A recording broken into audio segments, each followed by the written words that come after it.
Theo Von's likability as a host really comes down to two main categories: his physical presentation and how he communicates non-verbally, and his verbal presentation and how he deploys his speech. Let's break open the childish and genius mind of Theo Von and see exactly what we can apply to our own lives. However, you must know that there is a big sacrifice that one needs to make if they are to take this avenue of likability that Theo has. While unveiling the lessons of Theo Von's mind, we will uncover this sacrifice at the end in order to tie everything together. And if it applies to you, this type of conversational sacrifice will be super lucrative to implement into your own life. Theo Von sat down with Donald Trump for a podcast. This video will not be focusing on Donald Trump, and this should not be seen as a political piece of media. What is so interesting about this interview is not because it's with Donald Trump, but because it's with a former president who is also now running for office. You see, it allows us to see the contrast of the archetypes. When you're able to contrast the archetype of the informal comedian against the archetype of the formal politician,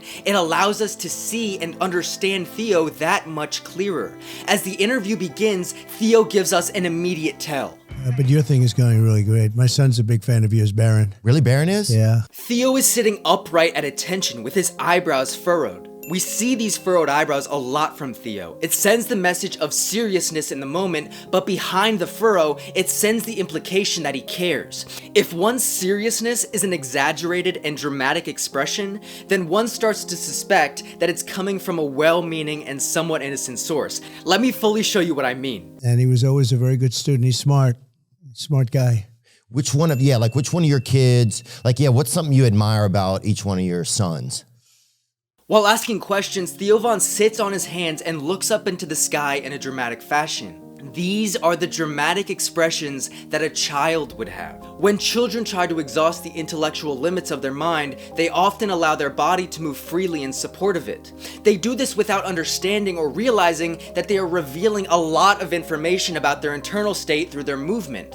The unintentional emphasis on these fluid body movements reveal a genuineness and a lack of deceitful calculation. Respectfully, in this way, Theo communicates with the nonverbal honesty of a child. He offers an abundance of nonverbal information, and because of it, his counterparty is rarely confused about what he's thinking internally. It is this unintentional transparency that is one of the sources of so much admiration flooding Theo's way. Contrast this with Donald, who, like any other politician or businessman, thinks carefully before they move and speak, and when they do, it is often constrained, leaving room for speculation that what they are doing or saying is not always purely genuine self-expression.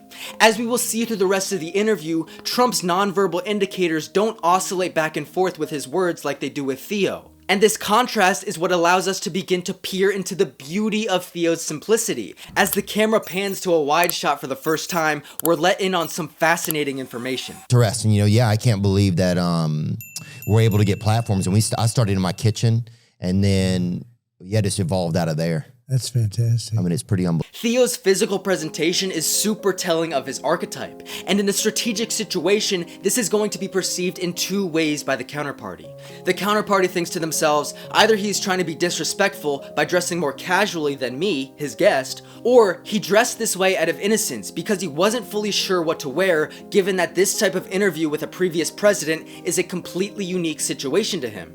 When a counterparty first notices that previous signal of childlike genuineness, along with what we will uncover very soon, they are able to close this open loop and realize that he just dressed this way out of innocence. Once this open loop is closed within the counterparty, Theo's outward presentation actually begins to have an amplifying effect on the trust and admiration that they begin to feel for Theo, knowing that every time they look at him, an implicit argument for his genuineness and simplicity is made. The next indicator of Theo's genuineness comes from the bottom half of his body, so see if you can spot it in the wide shots. Yeah, what was the first, do you remember the first fight that you ever went to, whether it was UFC or boxing or anything? Although you're a little young to see it, but in the old days, you'd put out a statement. Notice at the events, you don't drink or smoke, right? I don't drink or smoke. No. You never have. Right. We talk about that stuff a lot on our podcast. Yeah, a lot of our audience. I had that problem. Yeah. If I had that problem, and many people. It was so there's the big pharma lobbyists, there's 1,800 Physical stillness correlates with higher levels of formality and professionalism. The more still we are, the more serious and competent we are perceived. And the opposite is true as well. The fidgeting is an indicator of unformality. Trying to maintain his cool, we can see much of his fidgeting actually goes down and is expressed through his foot positioning. Donald doesn't change his footing once, while Theo goes back and forth almost every single wide shot. Some counterparties may view this as annoying and immature. However, when it is coupled with the previous signals, the counterparty comes to the conclusion that it's merely the result of innocence and a genuine expression of emotion. This again ends up amplifying the likability aspect towards Theo. Now, as we inch closer and closer to understanding what Theo's massive sacrifice is, let's move on to his speech and how he presents himself verbally. He was the first one that said, "Dad, boy, you got lucky," because I didn't realize that 130 yards is actually very close. It's an expression that everybody is replaceable. Not Dana. Yeah. Nobody could do what he does, and he's made that sport into a big monster sport. Yeah. And it's Yeah, it felt like he didn't get the victory, but it didn't feel like he lost. no, he didn't lose that fight. He really the man he was fighting was tough. He was. Theo laughs and gives exaggerated reactions in the attempt to connect. Theo wants to jump on the excitement of the moment for the purpose of building a connection. By exciting the emotion of the moment, Theo's exaggerated verbal reactions serve as a spark to the flint and steel of his counterparty's comments. He gets excited like a child does, overwhelmed with emotion. And it is exactly this torrent of emotion that draws his counterparty towards him. You see, during high-stakes conversations, humans are inherently always scanning to see how their counterparty is receiving their message. And to be scanning and see them overwhelmed with emotion while you speak, it provides an ultimate reassurance, and it can't help but be conducive to building that genuine bond. Now pay close attention to Theo's finger. Boy, I tell you, he's a warrior. That last fight he had, whether you like it or not, he is a warrior. Yeah. Yeah, it felt like he didn't get the victory, but it didn't feel like he lost. No, he didn't lose that fight. Very small, but super telling, Theo Von brings out the pointer finger for one of the only times in the whole interview. He is comfortable taking positions of authority on trivial topics because it doesn't imply that he's trying to claim any sort of legitimate power. These trivial conversations, like about fighting and sports, are microcosms within the larger macrocosm that is the interaction. It is within these microcosms in a strategic environment where one can claim authority without being viewed as a potential threat. Now watch what happens when Theo tries to claim authority during an important topic, and see if you can spot why this adds to his likability. So that one, I can tell you. Yeah, I listened for probably about like 20 minutes. I thought it was cool. It was. I think the tough part was just like it would have been neat if you guys could have been in the same spot, you know? They just put out a clear tape of it, a perfect tape of it. But I'll have to go back and listen to it. As Theo takes a position of authority within a greater, more important conversation, he becomes jittery and clearly uncomfortable. He is completely see-through. Theo derives discomfort from expressing a difference of opinion on an important topic. This cues the counterparty into the idea of, oh, this guy really cares about what I think. And along with that, the transparency of his discomfort only adds to his likability factor, as one can't help but feel like they are in the power position when watching their counterparty struggle right in front of them. In further expressing his genuineness through his voice, it's pretty crazy what he does next. Do you remember the last time that you saw him or spent with him? I do, and I'm sorry to ask you about it. Is it all right? No, it's well, you know. Theo Von feels he has misstepped, puts his hand out to apologize, and then asks for permission.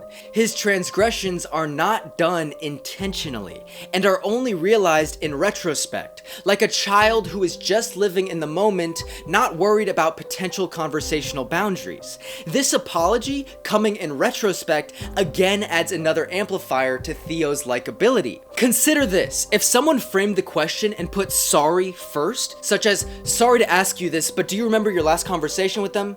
It would potentially reveal a calculated and premeditated attempt to get sensitive information out of someone.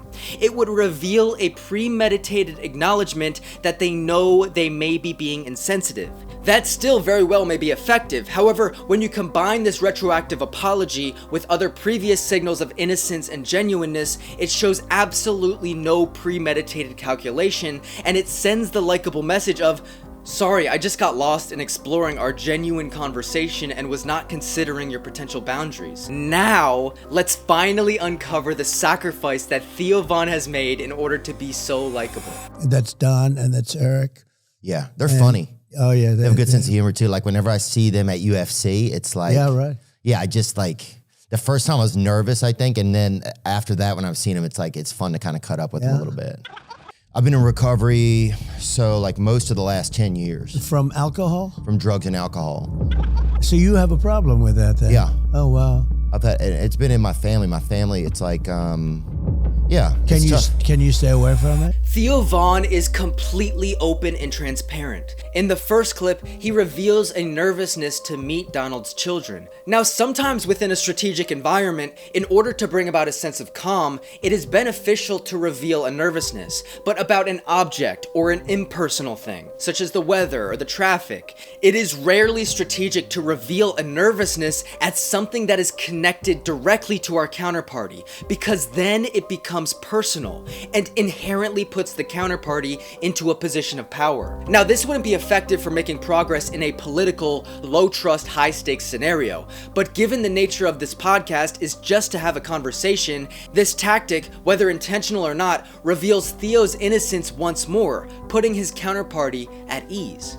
Being completely open and vulnerable is one of the largest factors that influence your likability. However, a commitment such as this has inherent drawbacks. Theo's complete vulnerability amplifies his ability to make friendly connections, but it limits the potential to be perceived as dangerously powerful. Understand that to the extent that you maximize your image of being completely innocent and genuine, you directly sacrifice your ability to be perceived as dangerous and powerfully capable. This trade-off is perfect for Theo because the nature of his business is having regular conversations and making friendly connections. Is it perfect for you?